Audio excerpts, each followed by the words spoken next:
Great. Okay. Thank you, Paula, and thank you to the collective for organizing.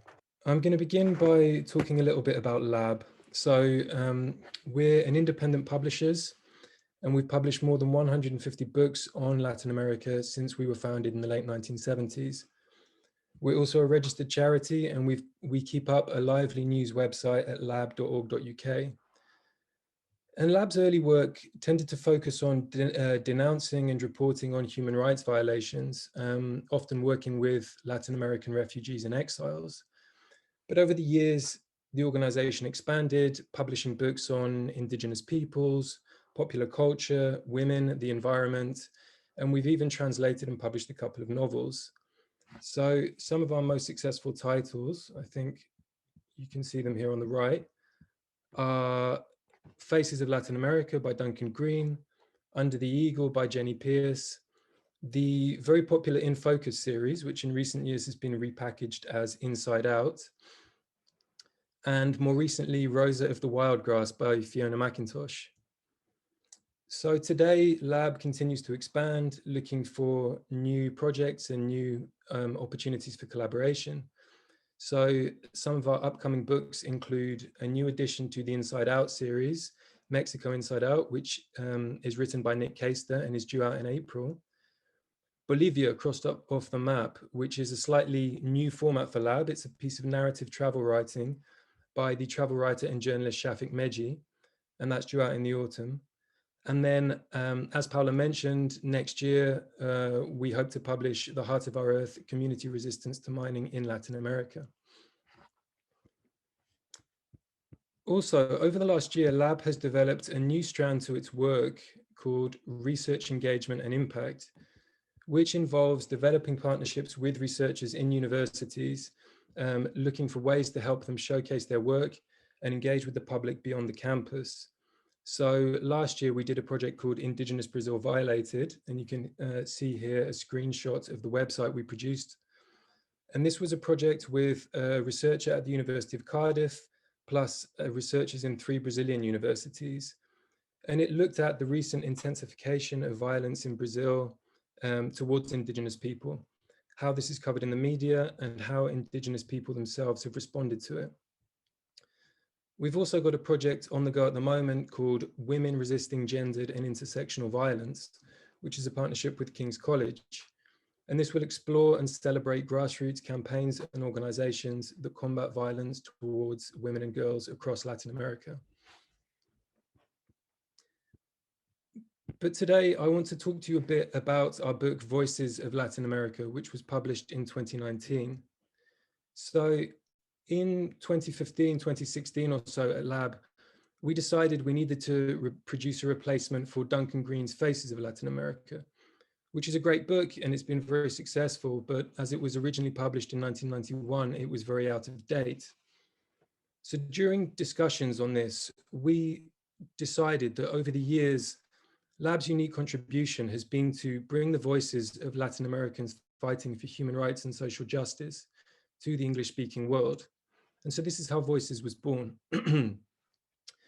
We set ourselves the challenge of documenting and reporting on some of the region's most important and dynamic social movements in a book and also on a website.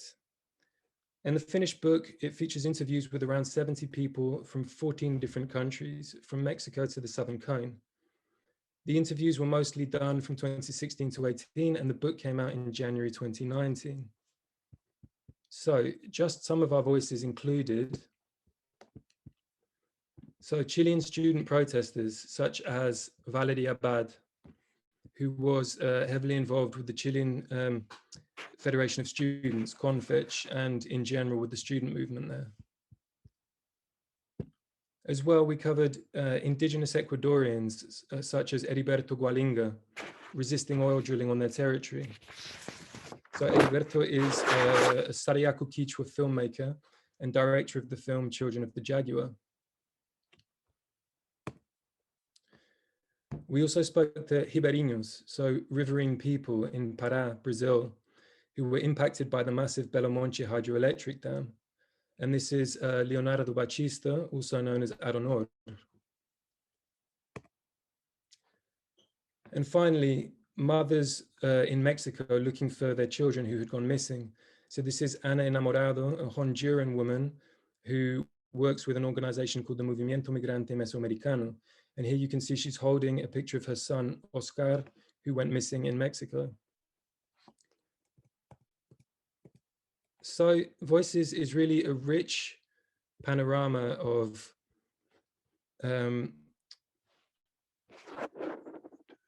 activists, community leaders, artists, journalists, academics, and many others. So people in general trying to make a difference and fighting for positive change in their communities and in their countries. And I think it included both the voices of people articulating what we might call more middle class concerns that went beyond basic poverty relief. So things like improvements in healthcare, improved education, particularly access to higher education, public transport, improved pensions, and so on. But these voices were also raised alongside, although in some ways separate from, those more violently excluded by the economic model. So for example, those in rural areas impacted by extractivism, popular struggles in the cities. So for example, homeless movements, the unemployed, and neighborhood associations in poor communities and informal communities such as favelas. I think in all cases, this flourishing of social movements that we've seen was only ever necessary because the transition to democracy in Latin America was so flawed and historical injustices are still very present, and in some cases are worse than in the past. We've also seen new forms and patterns of exploitation that have emerged. So for example, the expansion of extractive industries into areas where they had no presence before, and also the expansion of organized crime and the emergence of new criminal groups.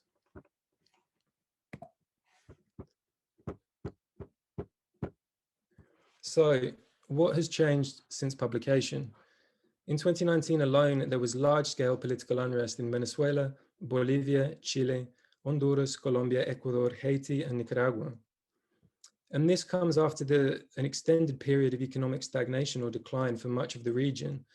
Analysts are already calling the 2010s a second lost decade in reference to the debt crisis of the 1980s. Many former gains of Latin America's so-called new middle class have been wiped out, and they were in a precarious position even before the pandemic. Needless to say, COVID-19 has been a disaster. The response has been dreadful, especially from what we might hope would be the leading nations, such as Mexico and Brazil. And here you've got the little cartoon of Bolsonaro standing on a pile of bones and saying, "Y daí, so what?" which is a direct quotation.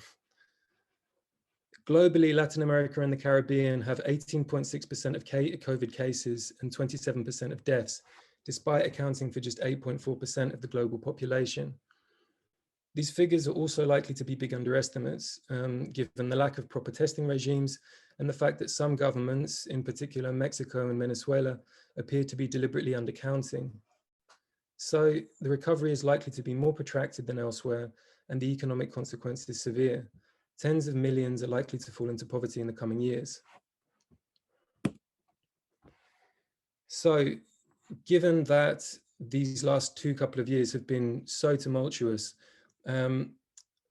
with Voices, we always intended for this to be an ongoing project. So to keep the website going long after the publication of the book. But the last 2 years have really reinforced this for us.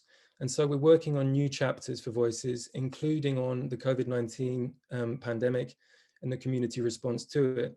I recently did an interview with an activist in the favela Jacari in Rio in Brazil about the local response to the pandemic there. Some of these new interviews that we're doing for Voices, we will show in a webinar series, which is upcoming. So topics include women and LGBT rights, students and state violence, indigenous peoples, the environment and mining, and cultural resistance. So these webinars will be once a month from mid-March. So please do keep an eye on the lab website and on our social media for more details. Sorry. I'll stop sharing for a moment. So many of the activists we interviewed for Voices were resisting extractive projects of one kind or another. And the title of this keynote is Latin America at Breaking Point. So this is a quotation from an interview I did for Voices back in 2018 with the Argentine sociologist Maristela Svampa. What she meant by this was that the end of the commodities boom in Latin America meant the exacerbation of the extractive model to make up for the trade deficit. She said that Latin America was entering a new cycle of human rights violations. It's nearly 2 years since I did that interview, and I think her thesis looks accurate. Latin America remains the world's most dangerous region for environmental and human rights activists, and the situation is getting worse. A recent report came out published by Frontline Defenders. It found 331 killings of these activists globally in 2020. More than 3/4 of them were in Latin America, and more than half the total in Colombia alone. And it's the activists working on indigenous land and environmental rights who are the most likely to be targeted. In other words, the kind of people who are going to be resisting extractivism. And this is especially clear if you look at Colombia, where most of the violence is happening in mining and oil regions. So in Voices, Maristela Svampa draws a correlation between extractivism on the one hand and weaker democracy and human rights abuses on the other. And I think in the context of COVID, this has been reinforced.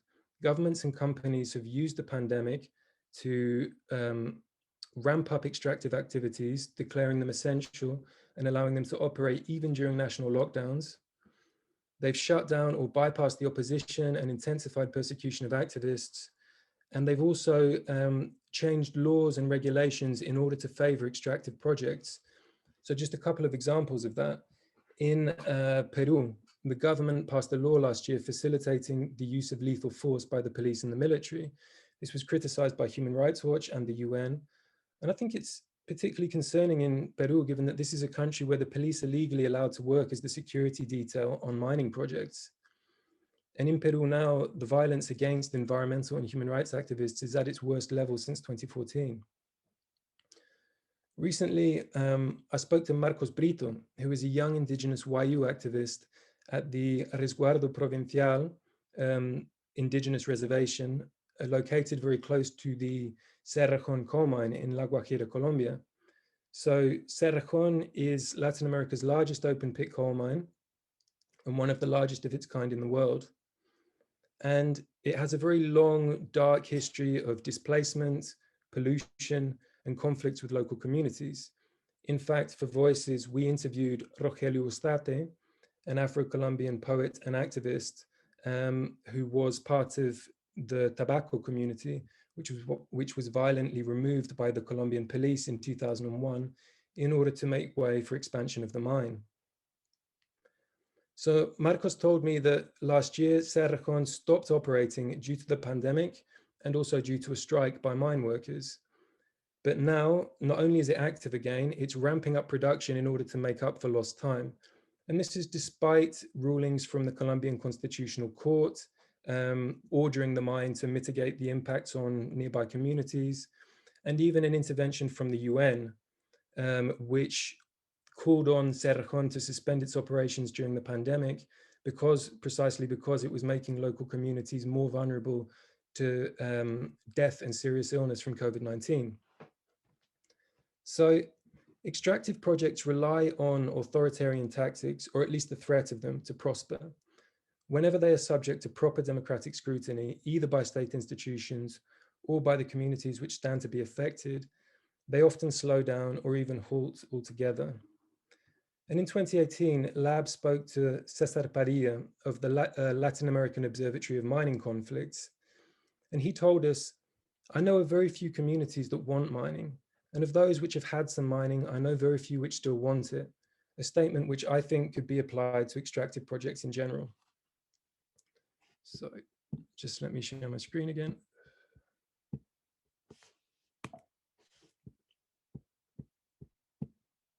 So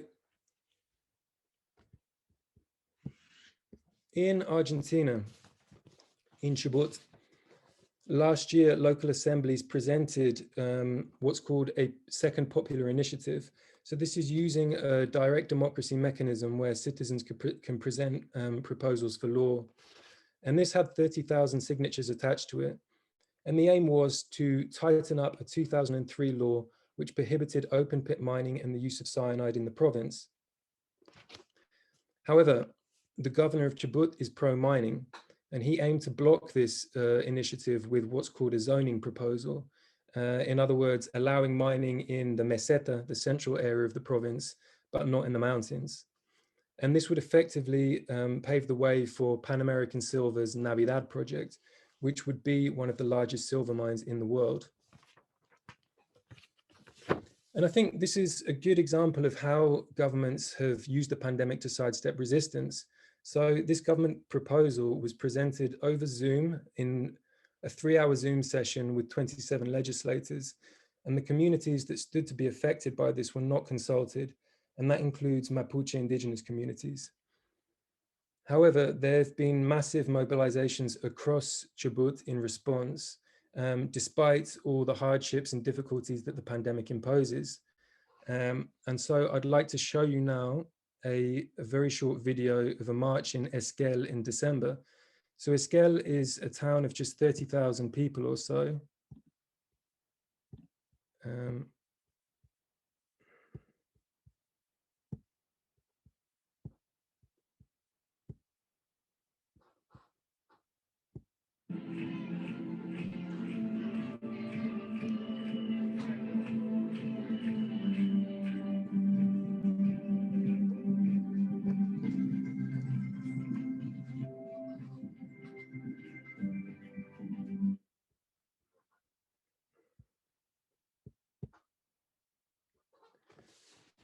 So you can see from the aerial images the number of people in the streets and the strength of the movement. So in Chubut, the original anti-mining law that they passed in 2003 emerged from a kind of local referendum in Esquel called a consulta popular. And this is a mechanism that's been used effectively in Peru, Guatemala, Colombia, El Salvador, and also Ecuador in 2011, and also recently in this month.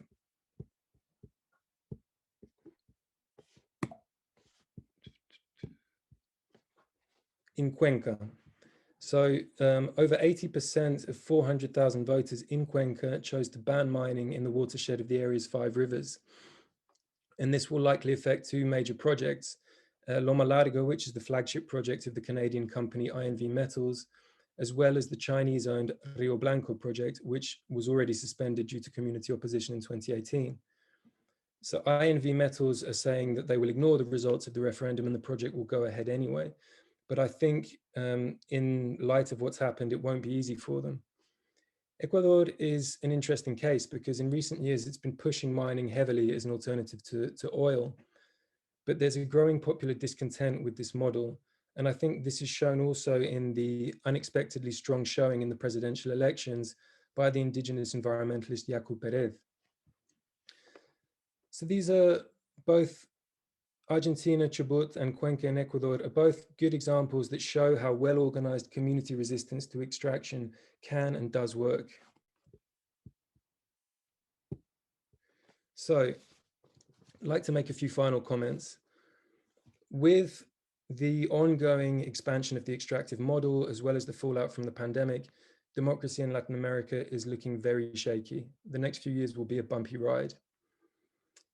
And of the countries I mentioned earlier that have experienced major social and political unrest in 2019, the one country that has managed to respond constructively to citizens' demands is Chile,